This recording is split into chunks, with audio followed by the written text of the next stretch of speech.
கவிஞர் மேற்கு தொடர்ச்சி மலையில் வைகையில் மேட்டூரில் பிறந்தார். தொப்புள் கொடியாக அது மேற்கு தொடர்ச்சி மலை சவுத் இந்தியா முழுவதும் போகுது. அந்த மேற்கு தொடர்ச்சி மலையை பற்றி அருமையாக அன்புமணி அவர்கள் உரையாற்றினாங்க. இதில் நாம் எடுத்துக்கொள்ள வேண்டிய விஷயம் என்ன அப்படின்னா, உண்மையிலுமே அன்புமணியுடைய பேச்சு நான் இன்றைக்கி தான் கேட்டிருக்கேன்.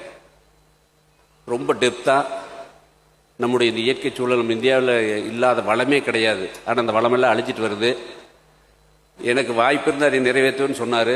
வாய்ப்பு அவருக்கு வரணும். அப்படி வரலினா கூட யாராவது வாய்ப்பு வந்தவங்க அவங்க ஆட்சி அமைச்சா கூட இவரை நீர்வளத்துறையிலையோ இல்லை விவசாயத்துறையிலையோ இல்லை வனம் துறையிலையோ ஏதாவது ஒரு துறையில் இவரை மினிஸ்டர், அது சிஎம்மாக இருந்தாலும் சரி பிஎம்மாக இருந்தாலும் சரி, அந்த துறையில் அவரை போடணும்.